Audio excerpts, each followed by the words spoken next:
Sir, ये गुजरात में अहमदाबाद हमारे लिए महाजनों का शहर कहा जाता है।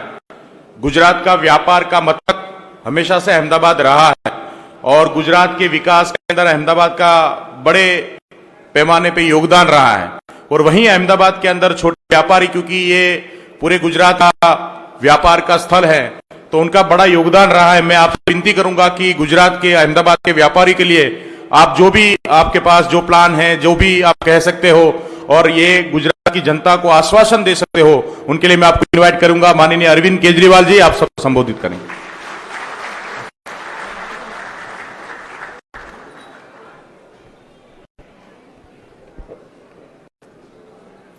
आज यहाँ पे इतनी बड़ी संख्या में अहमदाबाद के व्यापारी आए हुए हैं। मुझे बताया गया सारी क्रीम आज यहाँ पे बैठी है। आप सब लोगों को मेरा नमस्कार, सबको मेरा प्रणाम।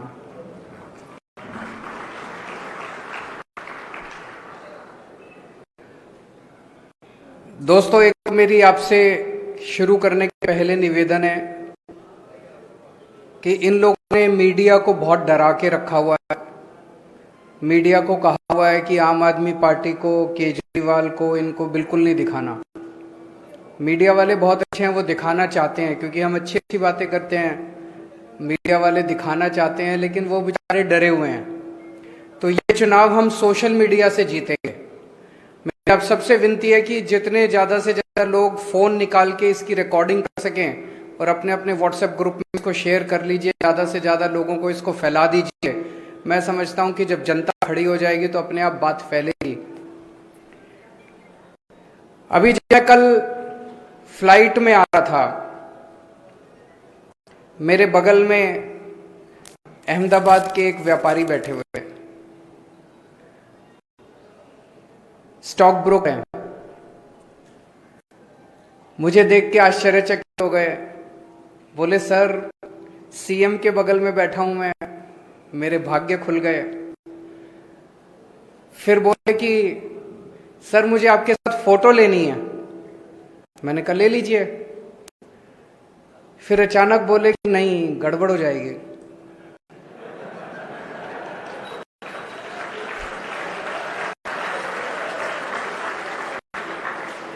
तो मैंने कहा क्या गड़बड़ हो जाएगी? कहते हैं सर आजकल आपके पीछे ईडी और सीबीआई पड़े हुए हैं, अगर फोटो ले ली तो मेरे पीछे भी पड़ जाएंगे।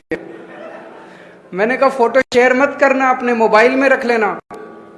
बोला सर सबके मोबाइल टैप हैं, तो फोटो ले ली तो उन तक पहुंच जाएगी। मैं सोच रहा था कितने डरे हुए हैं यार अपने देश के लोग, व्यापारी कितने डरे हुए हैं। जिस देश का व्यापारी एक फोटो लेने में इतना डरा हुआ है, वो देश कैसे तरक्की कर सकता है? नहीं, जब तक व्यापारी खुश नहीं होगा। देश की अर्थव्यवस्था में सबसे ज्यादा योगदान व्यापारियों का होता है, सबसे ज्यादा योगदान उद्योगपतियों का होता है। सब लोगों को डरा के रखा हुआ है इन्होंने, सब लोगों को डरा के रखा हुआ है। कल मैं एयरपोर्ट पे लैंड किया, होटल पहुंचा, होटल पहुंचते ही खबर आ गई कि हमारे आम आदमी पार्टी के अहमदाबाद ऑफिस पे गुजरात पुलिस की रेड करवा दी इन्होंने। हमारी फक्कड़ पार्टी, 4 पैसे हैं नहीं हमारे पास, वो 2 घंटे सारे सर्च वर्च करके अपना माथा पकड़ के पुलिस चली गई। बार बार हमारे लोगों से पूछ रही थी पैसा कहां है, बोले है ही नहीं सर, तो चले गए। आज सुबह अहमदाबाद पुलिस बोलती है कि कोई रेड नहीं हुई। ये बड़ा शानदार है यार। कल रेड करी, 3 पुलिस वाले आए, उन 3 पुलिस वालों ने सारा सर्च वर्च करा, अपना आई कार्ड भी दिखाया, नाम भी पता है हमें पुलिस वालों के। आज कहते हैं कोई उनके पास वारंट नहीं था, कोई सर्च वारंट नहीं था, कोई कागज नहीं था, आए बस रेड करी और चले गए। हमने जब शोर किया कि रेड हो गई, हमारे ऊपर रेड हो गई, तो कहते कोई रेड नहीं हुई। ये बड़ा अच्छा है। बिना कागज के, बिना किसी के भी घर में घुस जाओ, किसी के भी दफ्तर में घुस जाओ, और फिर ये तो आम आदमी पार्टी थी, इनकी हिम्मत नहीं हुई पैसे, नहीं तो किसी से भी पैसे मांग लो, पैसे बोलो इतने पैसे दे, नहीं तो तेरे को पकड़ के ले जाएंगे, और कोई कागज नहीं, कुछ नहीं। ये चल क्या रहा है इस देश के अंदर? ऐसे पुलिसिया सरकार चलेगी?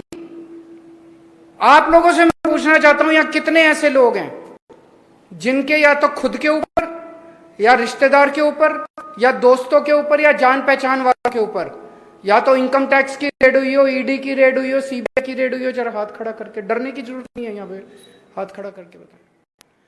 इतने देश के अंदर ऐसे डरा रखा है इन लोगों ने एजेंसी के जरिए लोगों को, भ्रष्टाचार रोकने के लिए नहीं, उगाही करने के लिए। जितनी एजेंसीज आती हैं सब उगाही करने के लिए आती हैं। जब तक देश के व्यापारी के मन से डर नहीं निकाला जाएगा, जब तक व्यापारी खुल के व्यापार नहीं कर पाएगा, तब तक देश तरक्की नहीं कर सकता। सबसे पहली चीज ये, आम आदमी पार्टी की सरकार बनेगी, गुजरात के अंदर भयमुक्त वातावरण देना हमारा सबसे पहला काम होगा। अभी जब मैंने पूछा कि कितने लोग ऐसे हैं जिन्होंने जान पहचान वाले या किसी के यहाँ रेड हुई हो, किसी की हाथ उठाने की भी हिम्मत नहीं है, कभी कैमरे में कैप्चर ना हो जाए। ऐसा हो ही नहीं सकता कि किसी जान पहचान वाले या किसी के यहाँ इनकम टैक्स की इसकी उसकी रेड ना हो। डर निकालना पड़ेगा सबसे पहले, जनता के मन से डर निकालना पड़ेगा। निडर होके व्यापार करो, आप निडर होके व्यापार करोगे, आपका व्यापार बढ़ेगा तो देश तरक्की करेगा। ये मैं दिल से कह रहा हूं। खुद भी एक व्यापारी परिवार से आता हूं, मैं बनिया परिवार से आता हूं, बनिया हूं, तो हमारे दादाजी की तरफ भी, मामा जी की तरफ भी, नाना नानी, दादा दादी सारे व्यापार में थे, और मैं जानता हूं कि एक व्यापारी कितनी टेंशन के अंदर 24 घंटे व्यापार करता है। कभी लगता है ये एजेंसी आ जाएगी, कभी वो डिपार्टमेंट आ जाएगा, कभी वो आ जाएगा। सबसे ज्यादा जीएसटी से दुखी हैं लोग, हैं कि नहीं है? जीएसटी से बहुत दुखी हैं। अभी जैसे बताया इन्होंने, कई मैं सुन रहा था, जैनेन्द्र तन्ना जी ने बताया कंप्लायंस की दिक्कत है, रेट्स की भी दिक्कत है। इतना कठिन कर दिया इन लोगों ने, इतना कठिन कर दिया इन लोगों ने जीएसटी को, इतने चार्टर्ड अकाउंटेंट को भी पैसे देने पड़ते हैं, उसके बावजूद भी कहीं ना कोई गड़बड़ हो जाती है। इसको सिंप्लीफाई करने की जरूरत है। इसको सिंप्लीफाई करेंगे, हम भी करेंगे, गुजरात के स्तर पे भी करेंगे, और केंद्र सरकार के स्तर पे भी आवाज उठाएंगे, ताकि, और अगर आप गुजरात में सरकार बना दोगे तो हमारे 3 सीएम हो जाएंगे। जब 3 सीएम मिलके केंद्र सरकार में आवाज उठाएंगे तो थोड़ी ताकत ज्यादा होगी कि नहीं होगी? हमारी सुनवाई भी ज्यादा होगी, हमारी सुनवाई भी ज्यादा होगी। तो ये जीएसटी को ठीक करने की जरूरत है, बहुत बड़े स्तर पे जीएसटी को ठीक, कंप्लायंस भी ठीक करने की जरूरत है, रेट्स भी ठीक करने की जरूरत है। अभी भाई साहब ने प्रश्न पूछा, तन्ना जी ने भी और उनके बगल में जो बैठे हैं उन्होंने भी, कि सुप्रीम कोर्ट का एक ऑर्डर आया है। सुप्रीम कोर्ट का ऑर्डर ये कहता है कि जीएसटी काउंसिल के अंदर जो निर्णय लिए जाते हैं वो बाध्य नहीं है राज्य सरकारों के ऊपर। ये बहुत बड़ी अपॉर्चुनिटी देता है, बहुत बड़ा अवसर पैदा करता है। अभी फ्रैंकली हमने इस ऑर्डर को अच्छे से स्टडी नहीं किया, इसके बहुत वाइड इंप्लीकेशंस हैं, कॉन्स्टिट्यूशनल इंप्लीकेशंस हैं, लीगल इंप्लीकेशंस, एडमिनिस्ट्रेटिव इंप्लीकेशंस हैं। इसको हम स्टडी करेंगे। अगर अपॉर्चुनिटी खुलती है, मैं आज गुजरात के सभी व्यापारियों को आश्वासन दे के जाना चाहता हूं, आपके साथ बैठेंगे, जैसे आप कहेंगे जीएसटी की रिजीम गुजरात के अंदर वैसी ही होगी जैसा व्यापारी चाहेंगे, ना कि वैसी होगी जैसा एक्सटॉर्शन के हिसाब से।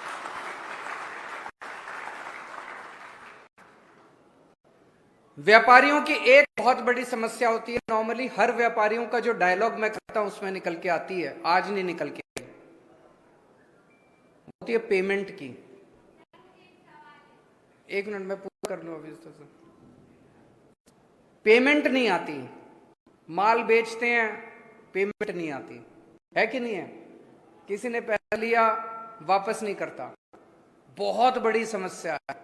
आधे से ज्यादा लोग इस पेमेंट की वजह से डूब जाते हैं, आधे से ज्यादा व्यापार तो इस पेमेंट, मेरे पास इसका तुरंत कोई समाधान नहीं है।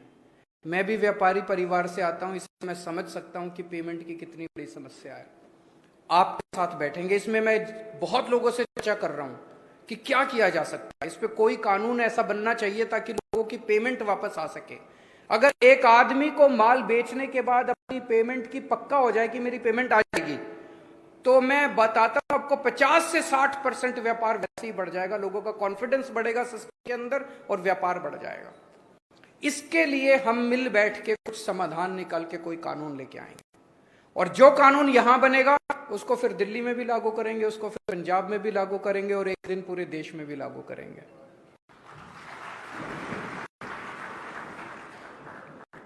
एक वैट के और जीएसटी के बहुत सारे पुराने रिफंड पेंडिंग हैं।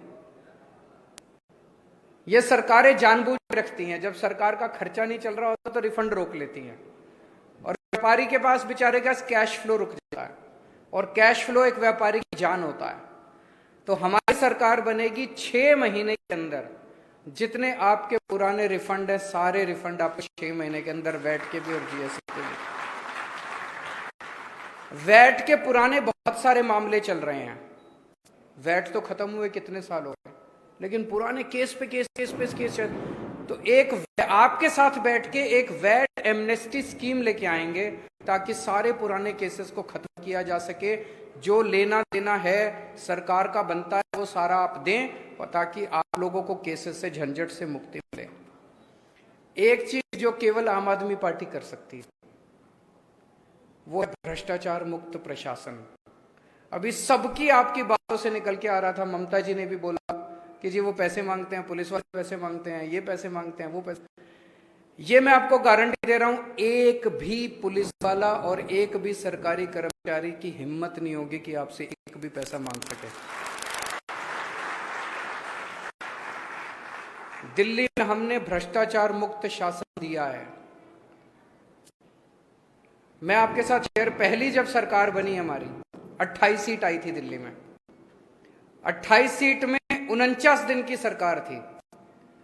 उन 49 दिन में हमने ऐसा काम किया कि अगली बार लोगों ने 67 सीट दे दी।